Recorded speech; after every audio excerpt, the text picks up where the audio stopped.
fez a transferência para a rentabilidade. No teu caso, você vai ter um ganho de capital. No caso do trader, ele vai te cobrar um FII para fazer isso para você. Esse FII é uma prestação de serviço que vai ser tributado normalmente. No caso do teu investimento, é ganho de capital. E aí, você, se estiver trabalhando com um trader, uma empresa brasileira, não tem que fazer mais nada a não ser recolher o teu imposto de renda. Se for uma pessoa física, esse trader, ou se for uma exchange fora, aí você vai ter que fazer a declaração. O trader faz parte da exchange. Da exchange brasileira. Então você vai recolher o ganho de capital e eles vão recolher a prestação, os tributos inerentes à prestação de serviço dele. E toda a operação vai ser reportada pela empresa exchange brasileira. Ela vai informar. Oi? Ela deve informar isso. Ela que vai informar para fins de N1888. Acho que essa é a ideia. Olá, meu nome é Roberto Carlos. Eu sou presidente de uma associação de investidores em blockchain. São uns 300 associados, mais ou menos. Pessoas que investiram, talvez igual a pergunta do amigo ali de trás, em empresas de mineração, que eles chamam, né? Mas na verdade acredito que deve ser empresas de trader. E muitas dessas empresas trabalham com exchange fora do país e que às vezes essas empresas já até fecharam, sumiram e as exchanges nem existem mais. Como é que... Aí a minha pergunta é o seguinte, do ponto de vista jurídico, qual a legalidade de se impor ao contribuinte uma declaração de um fato passado, sendo que não havia nem lei para isso? Né? O que, do ponto de vista jurídico, a associação ou aqueles interessados podem agir? Escuta, me exigir declarar daqui para frente, tudo bem, até concordo. Mas uma coisa lá de trás, que eu não tenho nem como saber a data que eu recebi esses bitcoins, porque estavam no exchange, por acaso eles transferiram para uma outra exchange. Quem transferiu ainda está bom, quem não transferiu ainda perdeu aqueles bitcoins, né? Mas do ponto de vista jurídico, como que seria tratado isso? Há como a gente impedir que essas pessoas tenham que declarar algo que eles não possam, não tem nem a data que eles compraram, ainda que eles tenham aqueles bitcoins em mãos, né? Eles vão declarar que eles existem, mas não sabem quando adquiridos, nem como, nem quanto. Bom, na declaração, na instrução normativa, a declaração ela é prospectiva, né? Então a gente não vai ter declarações de fatos passados, né? Todos os trades que foram feitos, tudo mais, isso o fisco não vai ter como saber mesmo, tá? Porque o primeiro grupo de informações que vão ser prestadas é referente ao mês de agosto de 2019 em setembro. Em relação ao teu estoque, aquilo que ficou, de toda forma, isso tem que constar na sua declaração de imposto de renda. Você vai colocar lá na linha de outros bens 5 bitcoins, entendeu? E você tem que tentar colocar o custo de aquisição e ainda a data. E isso tem que ser verossímil, ou seja, você precisa ter documentação hábil, que é o que a Lisa falava em termos de desafio, porque a gente não tem, sei lá, você vai guardar a transferência bancária que você fez para a pessoa que te vendeu, você vai guardar o próprio registro na blockchain, você vai se munindo de algumas informações que sejam capazes de comprovar aquela operação, tá?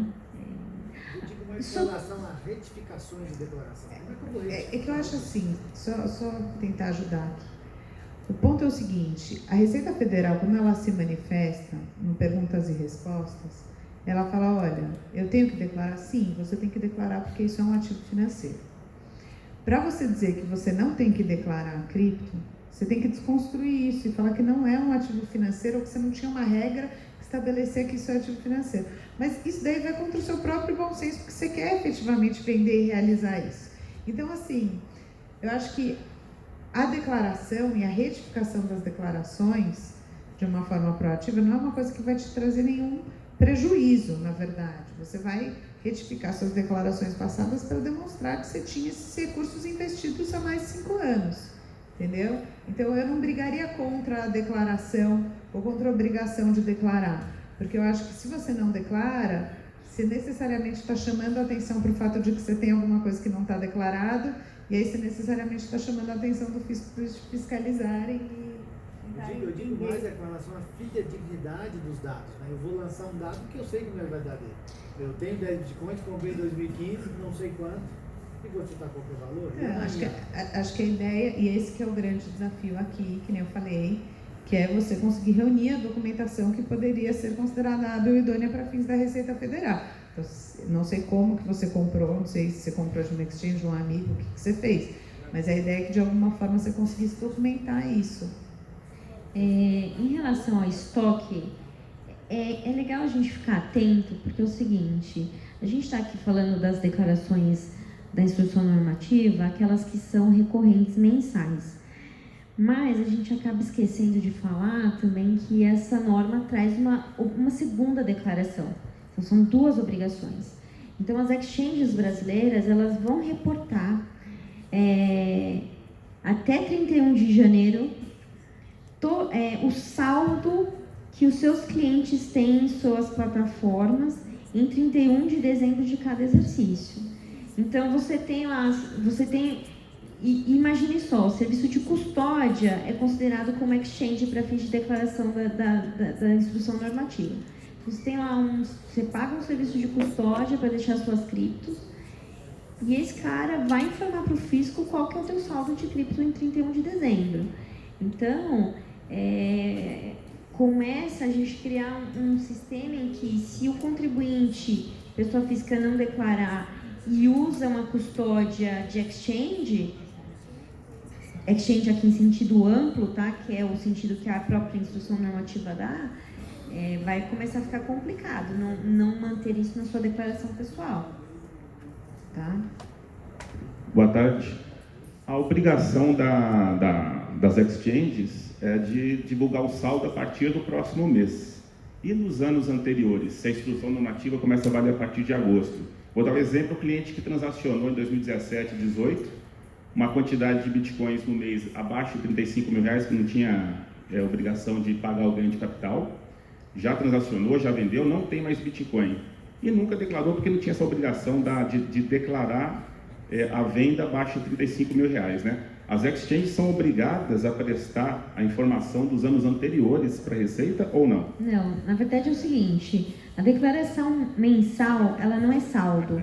A declaração mensal é operação.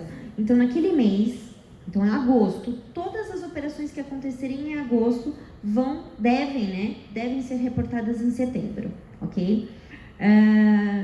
Qual é o primeiro saldo que vai ser informado? O saldo de 31 de dezembro de 2019.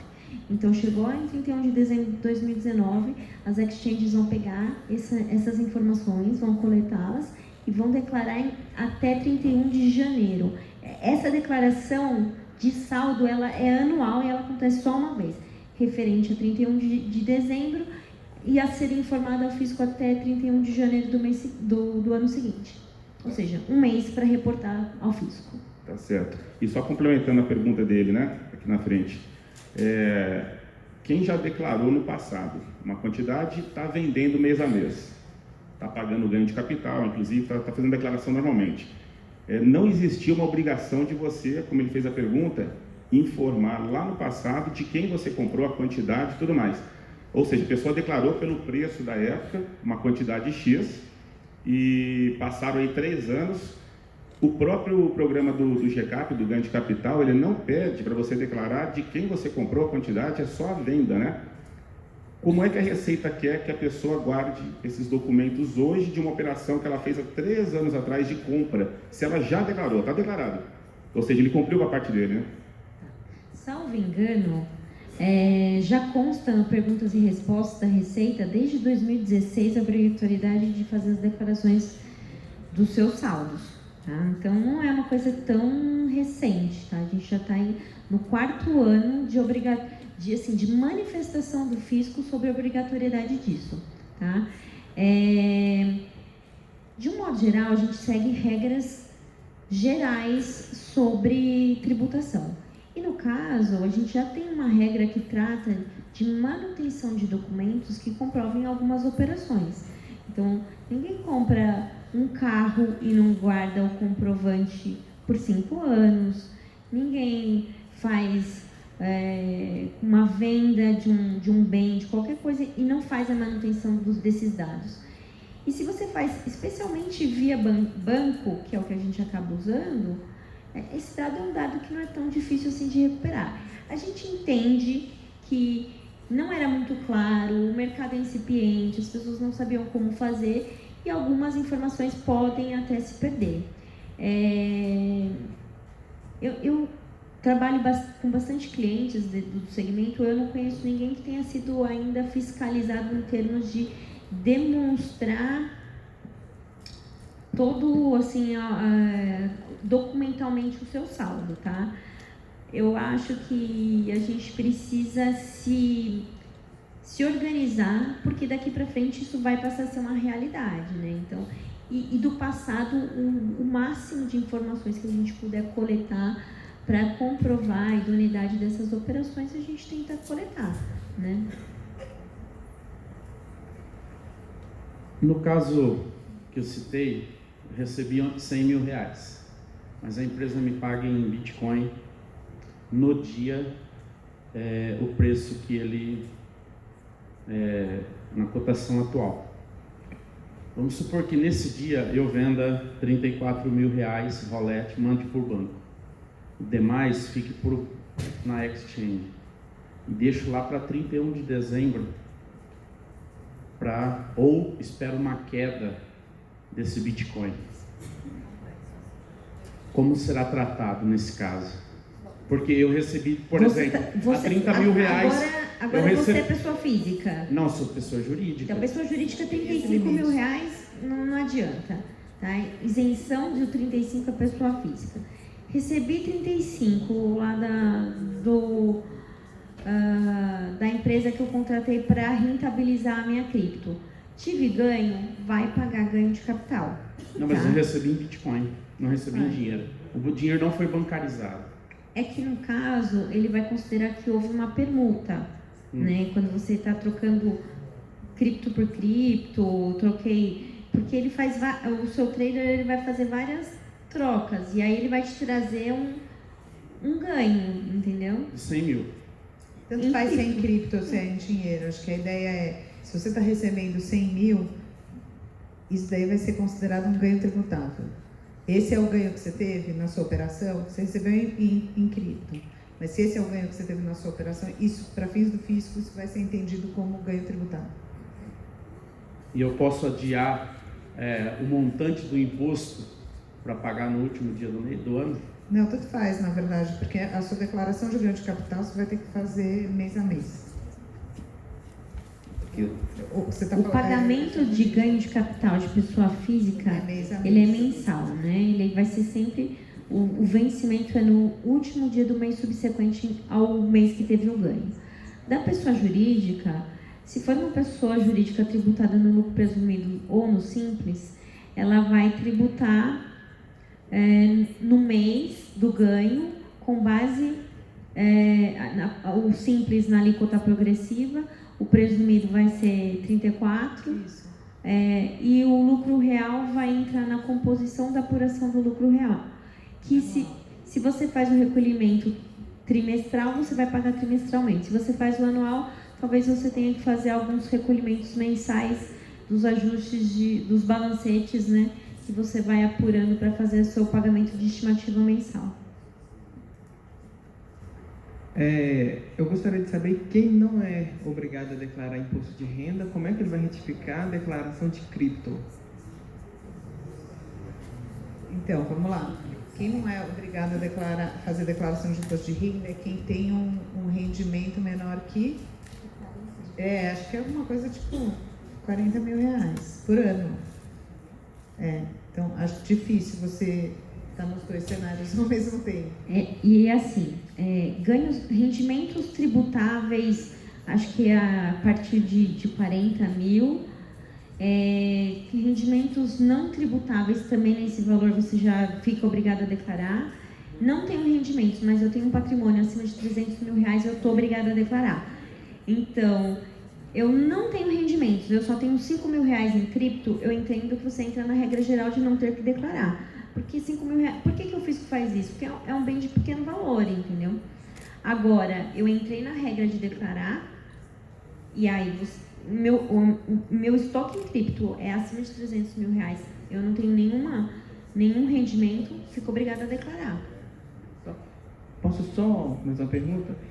Sendo assim, então, se a gente comprar a criptomoeda até aquele limite de 30 mil e a gente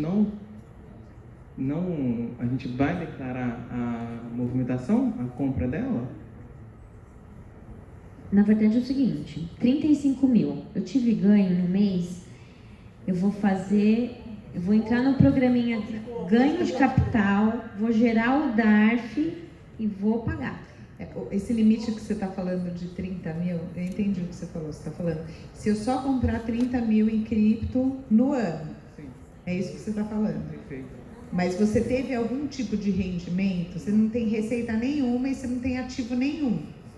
Você não tem nada. Você só tem 30 mil reais em cripto. Você vai ter que comer e viver com base nisso. É isso? Seria algo do gênero. Tá, acho que a ideia é a seguinte, se você existe um limite mínimo para você fazer declaração de imposto de renda, eu não sei, a gente chutou aqui, a gente teria que dar uma olhada na vírgula, ver quanto que era, mas acho que a ideia é, você é uma pessoa física obrigada a declarar se você recebe rendimentos acima desse limite ou se você tem um patrimônio acima desse limite. Então, acho que, a princípio, você não precisaria declarar, mas é uma situação bem ativa. Salvo engano, acho que no Perguntas e Respostas também, a Receita fala que vão ser declaráveis, para quem está obrigado a declarar, né, cripto a partir de 5 mil reais. Então, se eu tenho acima de 5 mil reais e estou obrigada a declarar, eu já tenho que incluir lá nos meus bens e direitos. Acho que abaixo disso, não. Se ele comprou a cripto dele por 30 mil, não declarou, ele depois subiu, foi para 50 mil, ele vai lá e vende. Ele tem ganho. Como que a Receita Federal vai saber que ele pagou 30 mil? A Receita não. Como que a Receita vai saber? Ele vai precisar fazer a declaração de ganho de capital e no ano subsequente ele vai ter que importar os dados da declaração de ganho de capital na declaração de ajuste anual. Boa tarde. As corretoras têm que comunicar a movimentação dos clientes a partir de agosto, né? Eu trabalho com uma plataforma aberta, que é um software aberto, que você compra e ninguém fica sabendo. Eu que tenho que declarar nesse caso? Você que tem que declarar. O que está escrito lá no artigo 3º da instrução normativa? Terceiro ou quarto, né? A quarto. Terceiro era da consulta. Do texto na consulta pública. Ele vai classificar o que é exchange. Aí ele vai falar, exchange é toda empresa, toda pessoa jurídica que faça operações com criptoativos, que faça intermediação de negócios ou que simplesmente coloque à disposição uma plataforma em que as pessoas possam fazer compra e venda de cripto. Então, mas acho que a ideia é que a definição é super ampla, tá? Então, acho que você tem que olhar para ver se você estaria previsto ali. A definição é bem ampla. Você falou que não é uma pessoa jurídica? Você na física está fazendo isso? É uma plataforma registrada nos Estados Unidos ou não? Bom, eu acho que tem que dar uma olhada no detalhe para ver como que isso vai ser caracterizado dentro das definições existentes na IN. Eu tenho uma pergunta, mas antes eu queria complementar, que foi perguntado acho que 2 vezes, com relação a receber em Bitcoin. Por exemplo, até foi usado o exemplo que a pessoa recebeu um Bitcoin em pagamento. Só que, como vai ser, isso aí não teria que declarar só quando convertesse efetivamente em dinheiro, porque como é que eu vou declarar que eu recebi um Bitcoin se ele tem 10 valores no Brasil diferentes, por exemplo?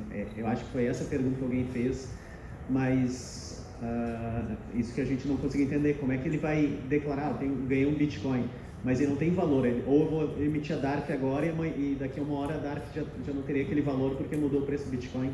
Perfeito, É que eu acho que a nossa resposta foi aquela que a gente falou sobre a documentação hábil, entendeu?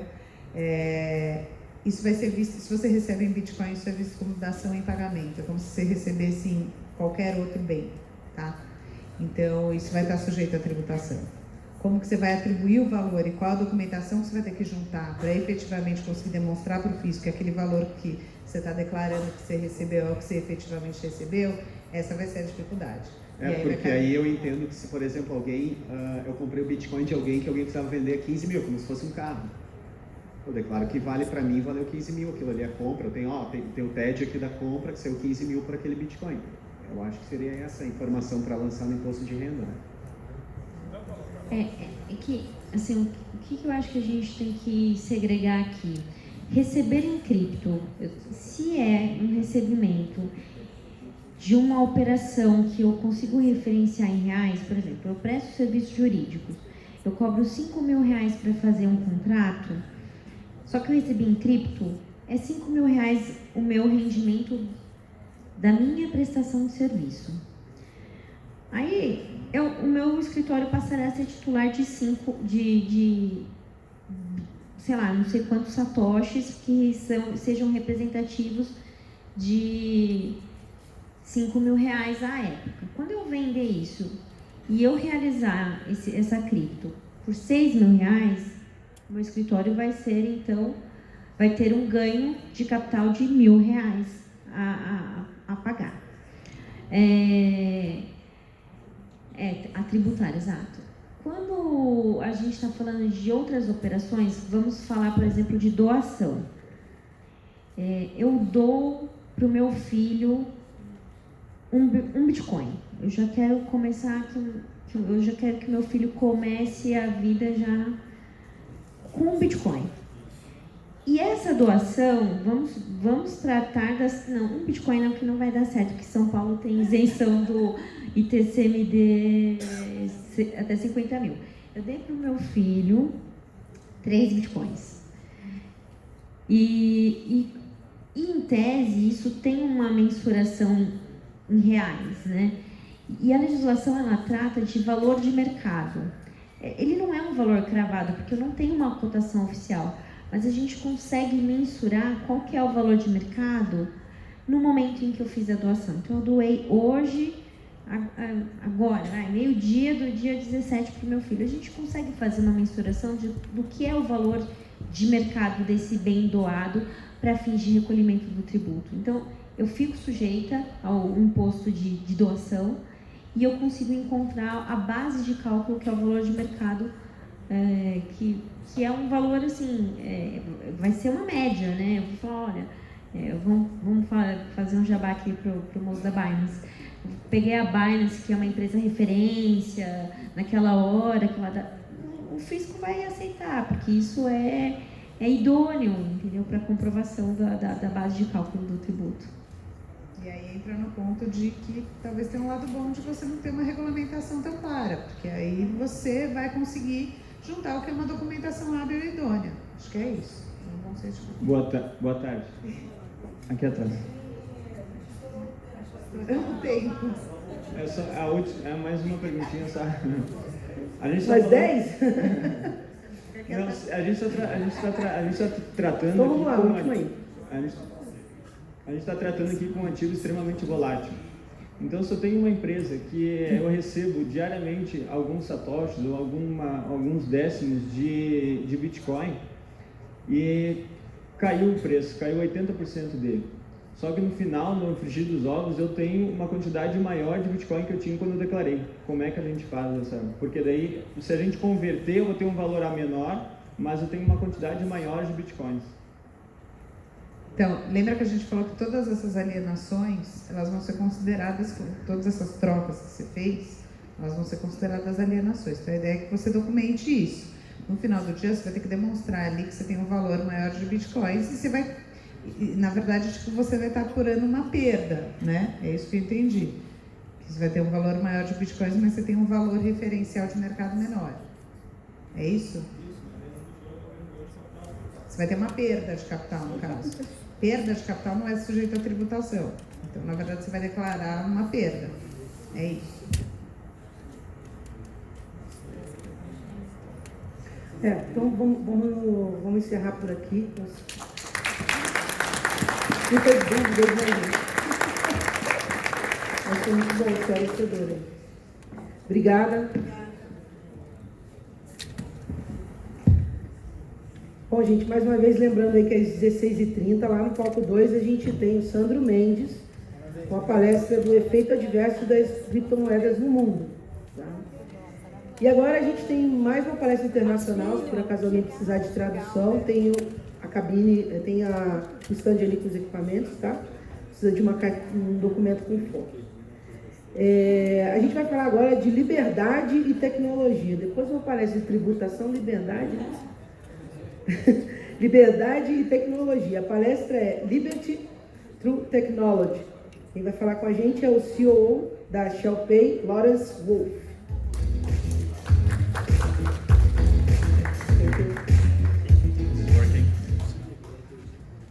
Hey, hey, hey! Hey, hey, hey! What's up, what's up, what's up, what's up, what's up? Bitcoin! It's a little inside joke for those of you who aren't in crypto. Just Google Carlos and Bitcoin X. Just